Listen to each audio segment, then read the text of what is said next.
Our next presentation is going to be from Nat, and he's going to present on sulfur amino acid restriction.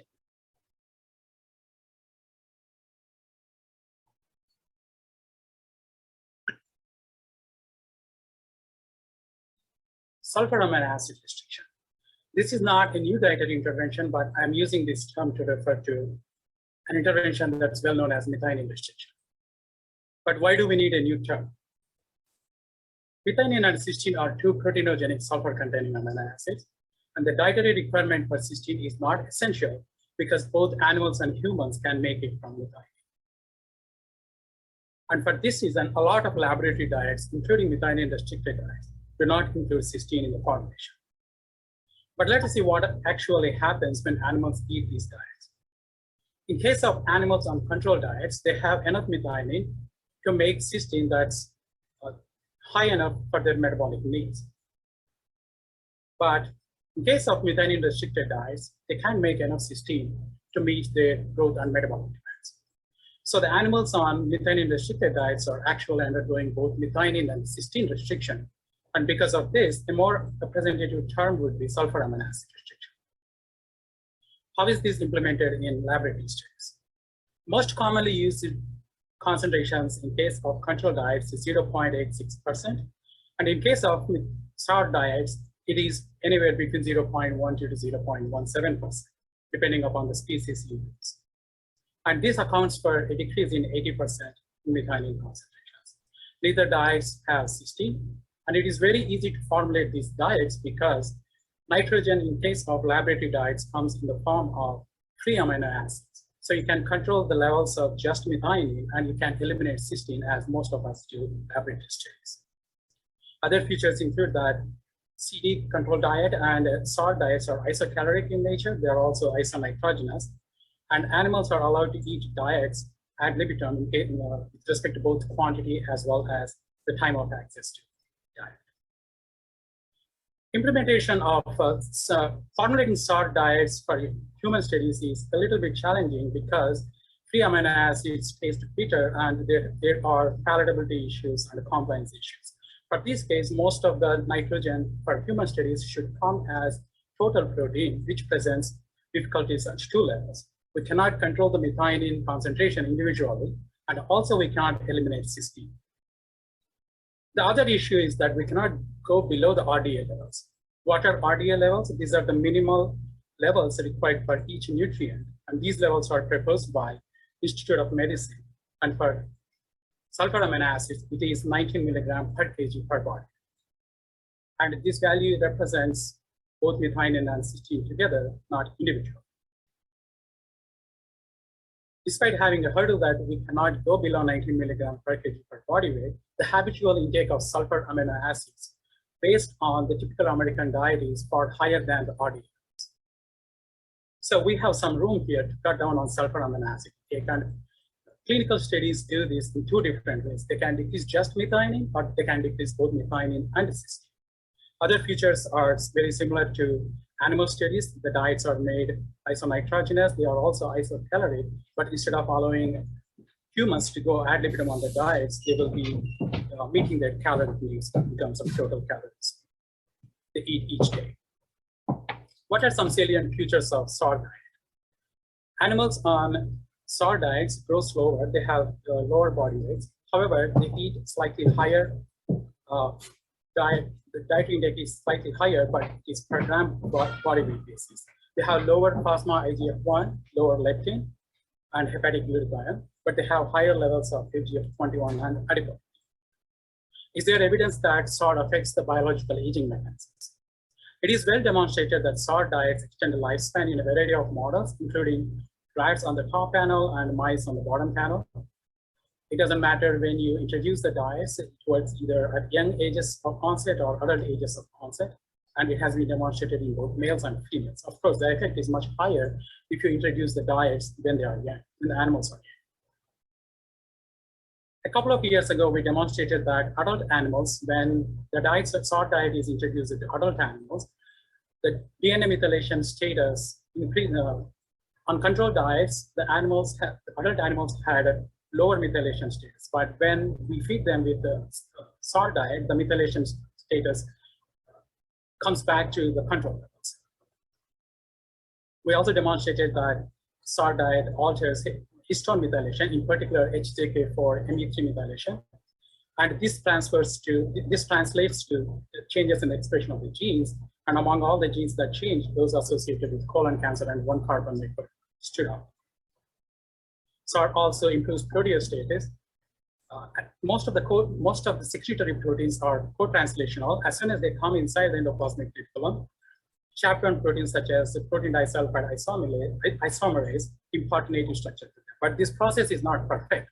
And even in healthy cells, 30% of the proteins are misfolded and they are immediately degraded.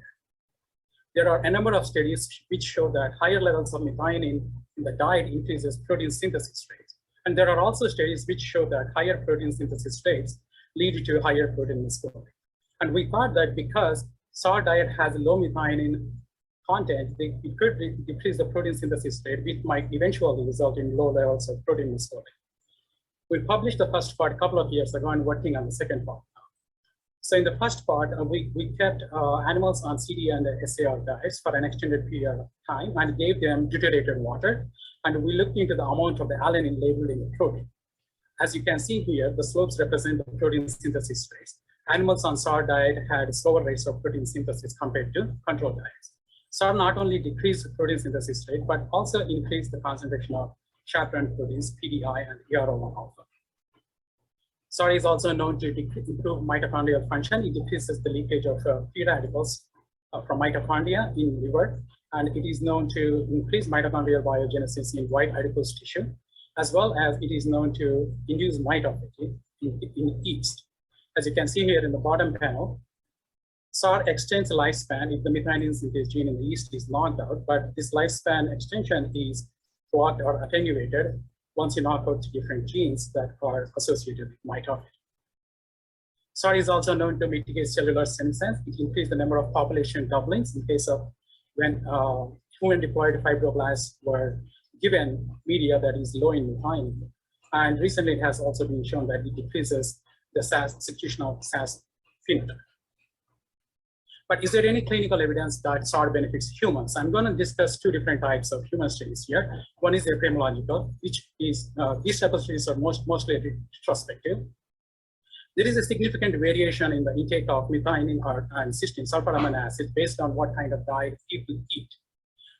Taking advantage of this variation, we can associate the sulfur amino acid intake with the incidence of diseases.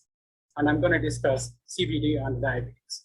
And there are also prospective studies where researchers put people on either control and methionine restricted diets, or either control and methionine and cysteine restricted diets. I'm going to discuss two of them, one on metabolic syndrome and one in healthy habits. In case of epidemiological studies, this is recently published. Zhendong and John Ritchie of the foundation looked into risk for CVD, and they utilized the Enhance3 database. Without going into the details of the original purpose of the study, I just want to say that they looked into the sulfur amino acid intake in almost 12,000 people, and the x-axis here represents the increasing of the concentration of sulfur, actually the intake of sulfur amino acids, and the y-axis represents the risk for CVD. As you can see, when considering both methionine and cysteine together, the CVD risk is increasing, and the trend persisted even when methionine and cysteine are separated. And another database that they are utilizing is Framingham database, Framingham Heart Study. And this study has three different recruitments. The first study was conducted earlier, and this is called as Parents Database. And second and the third study are called Offsprings and Third Generation Database. They took data from Offsprings and third generation data, and they associated sulfur amino acid intake with the risk for type 2 diabetes. And on the x-axis, you can see that individuals on the highest quintiles of sulfur amino acid intake had higher risk for type 2 diabetes. And what about the prospective clinical studies? This is one of the earliest studies done. The methionine intake was reduced from 35 to 2 milligram per kg body weight, and that induced a nice response in field oxidation. As you see, the amount of fat oxidized increased, but the oxidation of carbohydrates and proteins decreased. But however, these changes did not translate into morphometric changes, such as body weight, adiposity, and lean body mass. And one of the comments that was made in this paper was that both control and methionine-restricted diets had cysteine, and that might be attenuating the responses. Currently, we just finished a human study where we took control diets and had 2 diet groups where with only methionine is restricted, but at 2 different levels, mild and severe. And we also had 2 other additional diet groups where we restricted both methionine and cysteine, and again at 2 different levels, mild and severe. We had 2 arms in this study. Arm 1 went on control diet and methionine restricted diet, both mild and severe sequentially.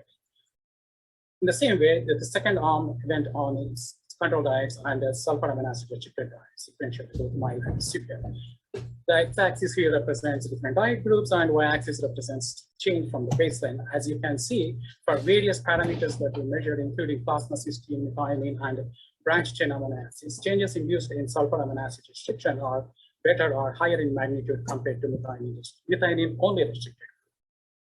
And the trend persisted even with morphometric changes, including body weight, waist circumference, and body temperature, as well as in the parameters associated with lipid metabolic, total cholesterol, LDL, and HDL.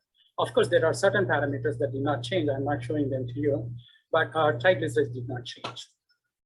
So I want to conclude saying that there is a strong and robust evidence for lifespan extension and amelioration of diseases associated with metabolic health and cancer prevention in case of lab animals.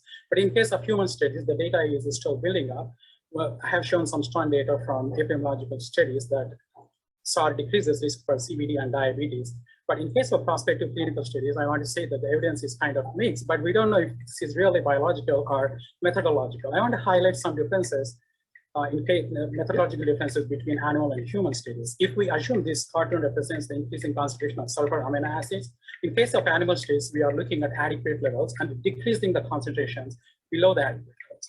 But in case of humans, we are looking at the other way, adequate levels and excess of sulfur amino acid.